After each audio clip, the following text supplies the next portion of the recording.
So the Epstein files are going to be released. Let's take a backup. Thomas Massie, a Republican, and Ro Khanna, a Democrat, partnered together to start a discharge petition for the files. This had support from Republicans, but the main supporters were, of course, Marjorie Taylor Greene, Nancy Mace, and Lauren Boebert, among other MAGA figureheads in the House. This support, however, quickly died once Trump changed his tone, except for the 4 Republicans I just mentioned, who seem to be more loyal to the MAGA base, who's been pushing for the release of the files, than Trump, which we'll get back to later. Long story short, after a pressure campaign against those 3 failed, the 3 being Marjorie Taylor Greene, Nancy Mace, and Lauren Boebert, it became clear the files were going to be released, so Trump decided to change his tone so that his Republican loyalists in the House wouldn't have to vote against releasing the bill and suffer the political consequences. So with this, 2 questions jump to mind, right? What's in the files, and why did Trump so badly not want the files to be released? My issue with this story is that both Democrats and Republicans are viewing the Epstein files from the lens of Trump. And if you hear people on the right, they will say that the emails that have been released show that Trump has done nothing wrong. If you hear people on the left, they'll say that the emails show that Trump did in fact do something wrong. I think what the files will show is probably somewhere in the middle and just enough damaging evidence to believe whatever you want. I highly doubt this is going to end in a way that a lot of Democrats hope, with some bombshell learnings about Trump. So there'll probably just be enough ambiguity for both sides to get what they want out of this. So if this is just a political thing for Trump, how is it any different from any other news story that he's just brushed aside and moved on from? And he rarely loses his base. So why does he care so much about this? Well, I think the answer is probably pretty simple. My guess is that in his time in New York, his time fundraising for his campaigns, he's interacted or befriended at least one person that's in these files. That wouldn't surprise me at all, with the fact that he's lived in New York for so long, ran in the same circles as Epstein, and he ran a campaign in which he got large donors from billionaires that supposedly might be in these files. So I really think at the end of the day, it's that simple. He's trying to help his largest donor out, or a friend of his, or something like that. I also do think there's probably some rough stuff in there for Trump, but I highly doubt it's going to do anything to his base. However, with this whole Epstein story, I think there's 2 interesting takeaways. First is that, I think there's 2 interesting takeaways. The first is that people will overblow the Republicans turning on Trump. I don't think that's necessarily the case here. I think that a lot of his folks have remained loyal to him. This is 4 Republicans out of the House.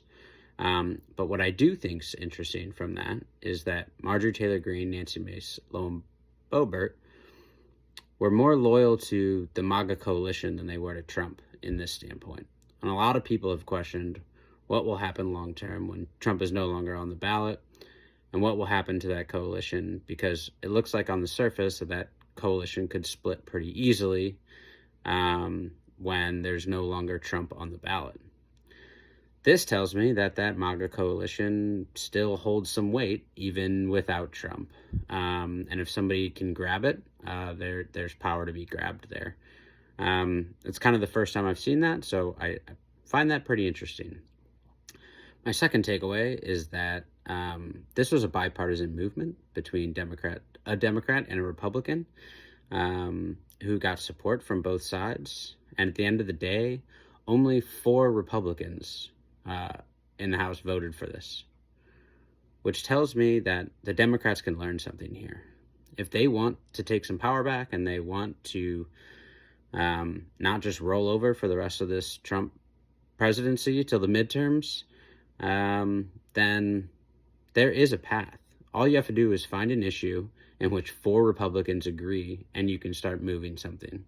So they can either choose just to celebrate this win, or, hopefully they grow a spine and actually realize that this is a way to make something happen in the House. So, setting that aside, what other stories today? Trump recently had the Crown Prince of Saudi Arabia in the office, the Oval Office. That Crown Prince has been accused of murdering journalists. And it's interesting, Trump continues to meet with dictators around the world rather than focusing on any sort of domestic policy. And I think he's going to lose some support from his base for that. He ran America First, has been for 10 years.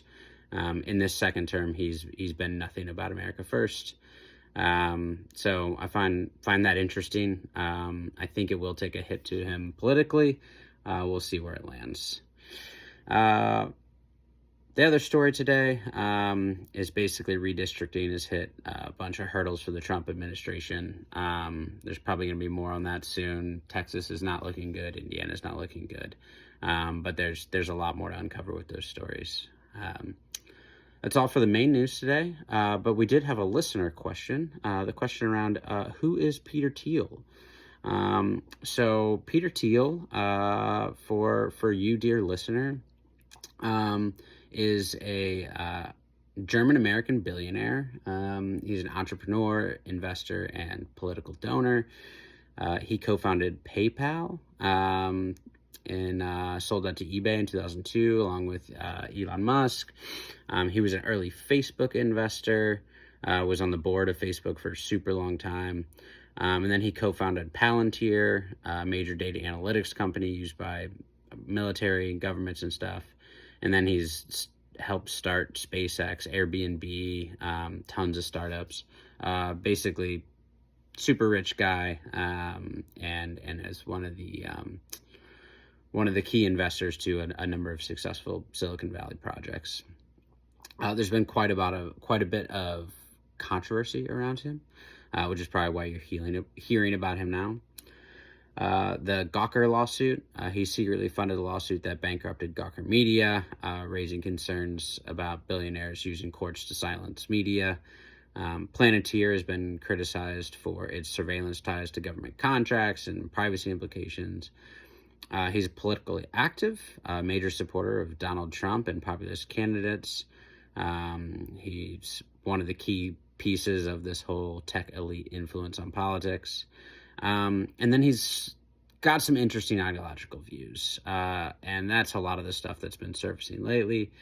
He is libertarian, neo-reactionary. He comments skeptical of democracy. He's not entirely sure that the human race should continue if we create AI that's better than it. He's got some major funding for radical futurist projects. Seasteading being one of them. So he wants to create basically sea cities, permanent autonomous communities on the ocean, essentially building floating cities that just can operate outside of the traditional laws of any nation. So, yeah, he's pretty wild. I'll post in the comments an almost essential interview to watch. It's an hour long, but it's worth every second, with the New York Times that he did, and said some pretty wild stuff during that. So that's it for today, which is Wednesday, November 19th, 2025. And today marks the 21st anniversary of the Malice at the Palace, where, of course, you'll remember Ron Artest jumping into the stands to fight a fan. This led to 9 suspended players, 10 assault charges, 5 of those being fans themselves, and the NBA limiting the sale of alcohol during games. So there you have it. Gotta run.